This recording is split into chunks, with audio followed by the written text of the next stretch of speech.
छोड़ रहा है आपका सदन?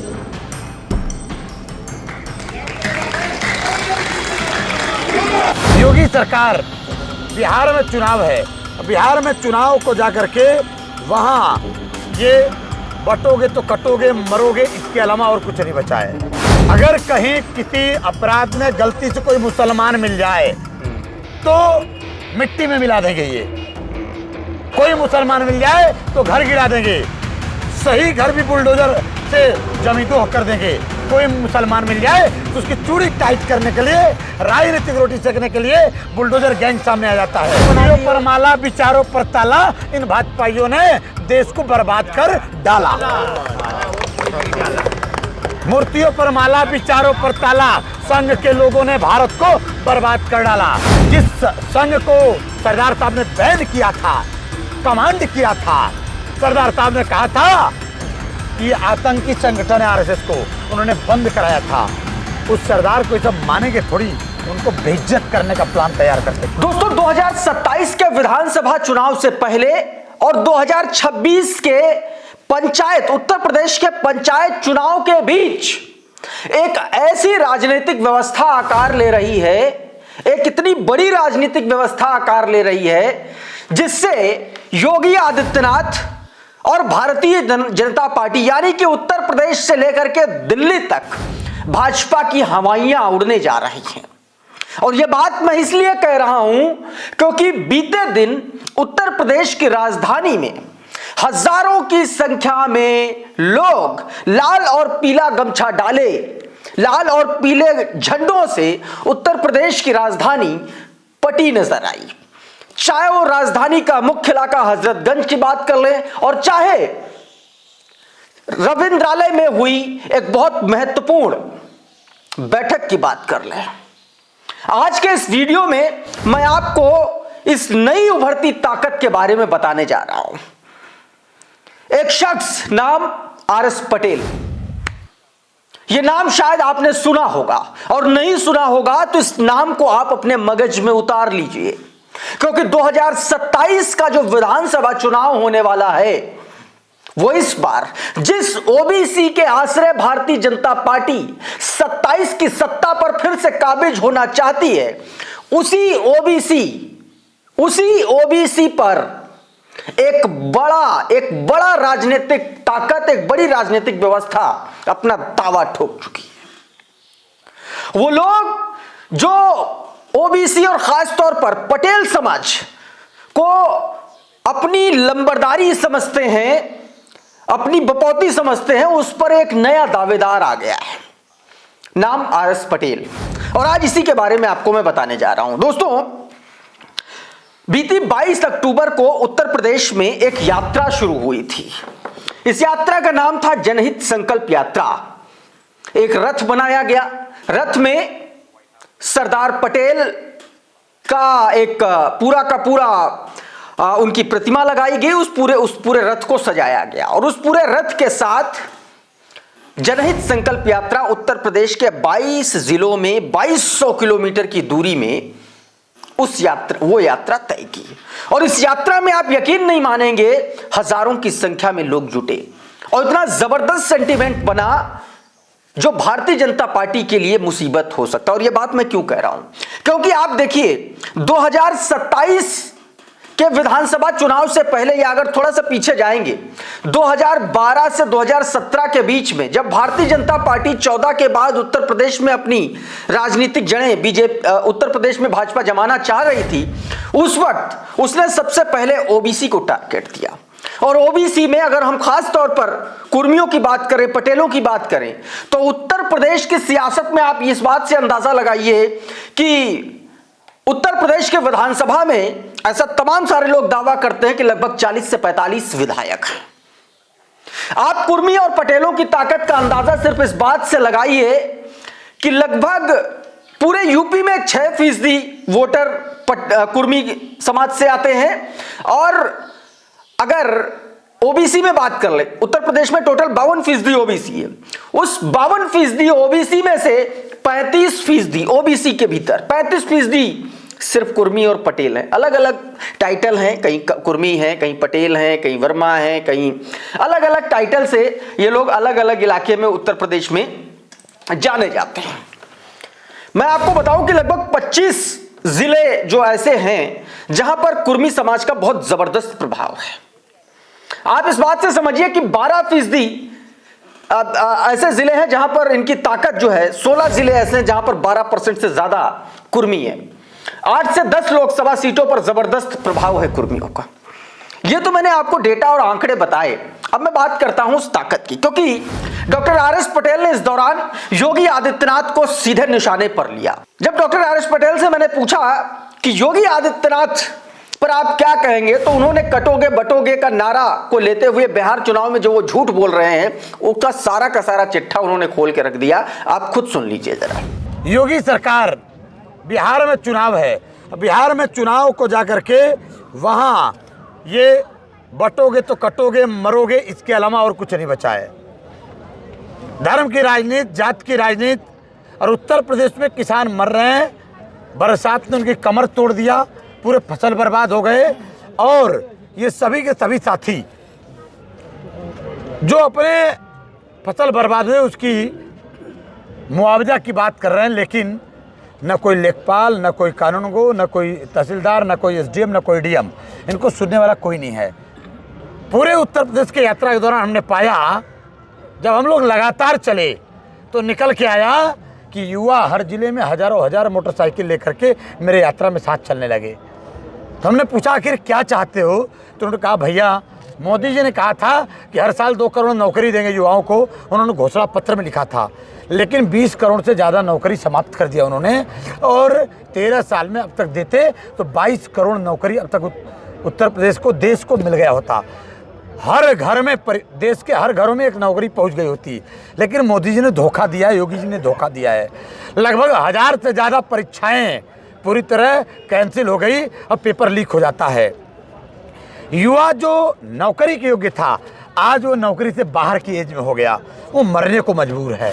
इसके बाद मैंने योगी आदित्यनाथ की कानून व्यवस्था पर सवाल किया। मेरा काउंटर सवाल सीधा सीधा था कि कानून, आप जो बता रहे हैं कि कानून व्यवस्था सही नहीं है, लेकिन योगी आदित्यनाथ उसी का एग्जाम्पल दूसरे स्टेट में सेट करते हैं, तो इस पर उन्होंने सीधे तौर पर योगी आदित्यनाथ के उस बुलडोजर एक्शन को निशाने पर लिया जिसमें चयनित तौर पर, चिन्हित तौर पर मुसलमान टारगेट रहते हैं। सुनिए जरा क्या कुछ कहा। मैं आपको क्लियर कर देता हूं, अगर कहीं किसी अपराध में गलती से कोई मुसलमान मिल जाए तो मिट्टी में मिला देंगे। ये कोई मुसलमान मिल जाए तो घर गिरा देंगे, सही घर भी बुलडोजर से जमींदोह कर देंगे। कोई मुसलमान मिल जाए तो उसकी चूड़ी टाइट करने के लिए, राजनीतिक रोटी सेकने के लिए बुलडोजर गैंग सामने आ जाता है। लेकिन मैं आपको बताता हूं, इनके जाति के आने वाले बनारस में हेमंत पटेल की हत्या किया रवि सिंह ने। उनका स्कूल कॉलेज पूरा नाले पे सरकारी जमीन में बना है, बुलडोजर नहीं चला। डीएम कलेक्ट्रेट के सामने कर्तव्य पटेल की हत्या बदायूं में हुई, अपराधी उनके जाति से है, बुलडोजर नहीं चला। धर्मपाल पटेल की हत्या प्रतापगढ़ में हुई, हत्यारा उनसे ताल्लुकात रखता है, बुलडोजर नहीं चला। अंशिका वर्मा की हत्या सुल्तानपुर में हत्यारे उनके लोग हैं, बुलडोजर नहीं चला। अरुण पटेल की हत्या कोरांव में इलाहाबाद में हुई, बुलडोजर नहीं चला। केशपाल पटेल की हत्या धाता में हुई, बुलडोजर नहीं चला। अरे मैं हजारों ऐसे दलित पिछड़े, उत्तर प्रदेश के हजारों दलित पिछड़े हत्यारों की अगर मैं बात करूं तो हत्याओं में उनके लोग शामिल हैं, या उनके लोग हैं, या उनसे ताल्लुकात रखने वाले लोग हैं, उनकी पार्टी से ताल्लुकात रखने वाले लोग हैं, या उनकी विचारधारा से ताल्लुकात रखने वाले लोग हैं। इनको, इनके यहाँ बुलडोजर नहीं चलता, इनका बुलडोजर शून्य हो जाता है। इसलिए हमने यात्रा में आज का दिन चुना समापन का। आज मौलाना अबुल कलाम आज़ाद का जयंती है, राष्ट्रीय शिक्षा दिवस है। आज जनहित संकल्प यात्रा का समापन उनके जन्म दिवस के दिन हमने चुना है। आज से बुलडोजर को सरदार के चरणों में झुकाएंगे और कलम अभियान चला करके मौलाना अबुल कलाम आज़ाद, सरदार पटेल, डॉक्टर अंबेडकर के सपनों का भारत बनाएंगे।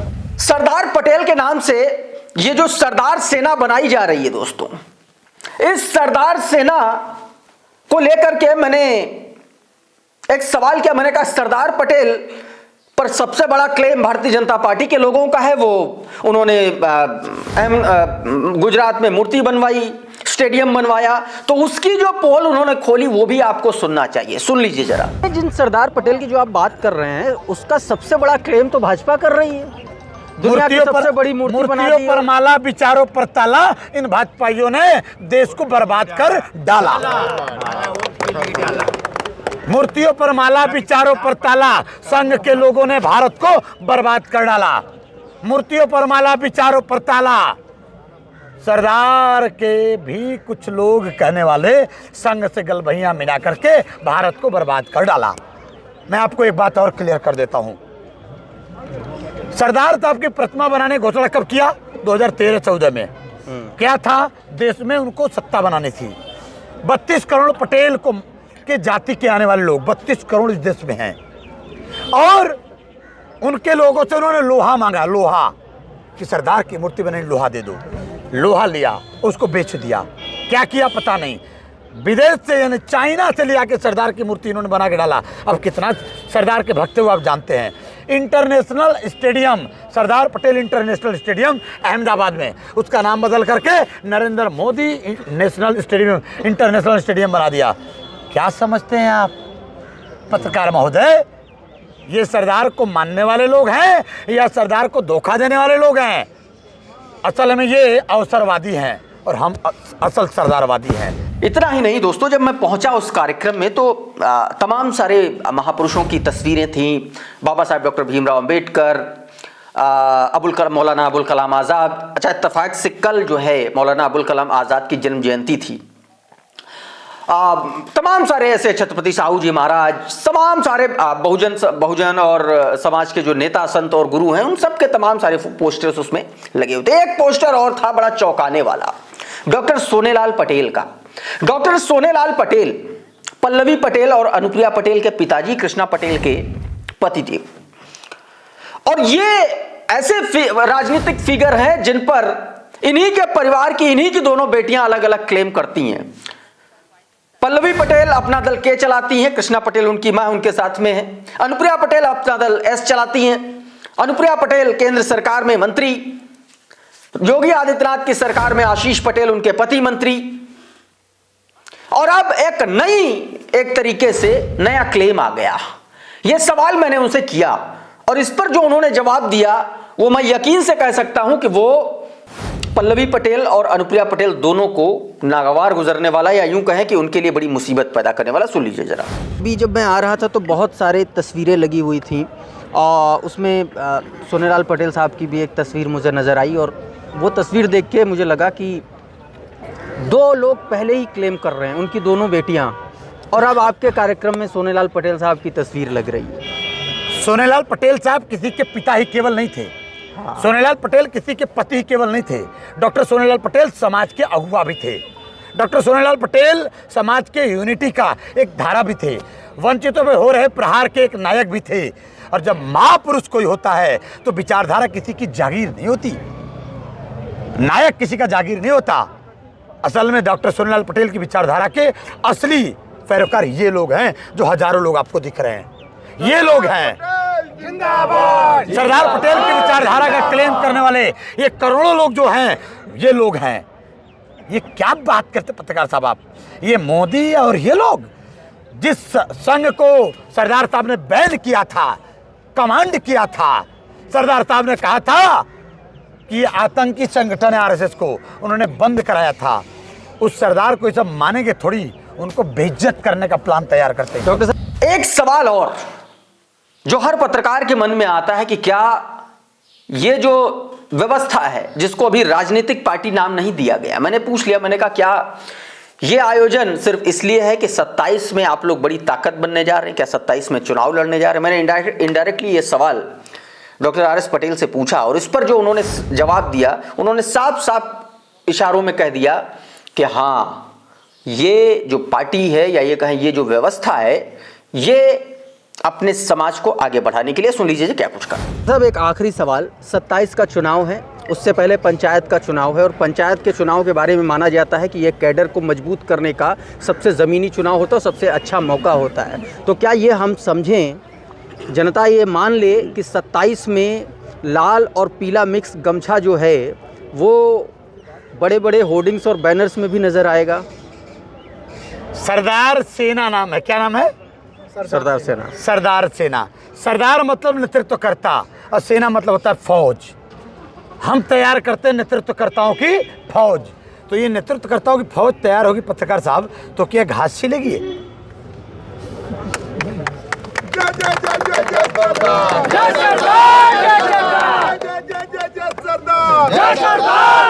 लाखों नेतृत्वकर्ता तैयार हो गए हैं।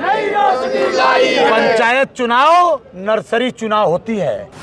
और दोस्तों इसीलिए मैं कह रहा था शुरुआत में, क्योंकि कुर्मी समाज जो है, जो पटेल समाज है, वो ओबीसी समाज के भीतर जो ऐसा वोटर है जो भारतीय जनता पार्टी के तरफ सबसे ज्यादा झुकाव रखता है। और अब भाजपा के लिए यही सबसे बड़ी वजह है कि भाजपा के लिए ये जो संगठन है, ये जो सरदार सेना है, ये बड़ी मुसीबत बनने जा रही है।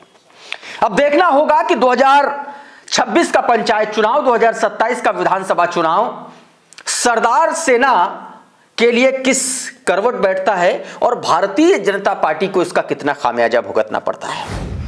इस वीडियो में बहरहाल इतना ही। बहुत बहुत शुक्रिया, बहुत बहुत धन्यवाद। आप जुड़े रहिए आपके अपने चैनल द लाइव टीवी के साथ। नमस्कार। द लाइव टीवी, सच सबसे आगे।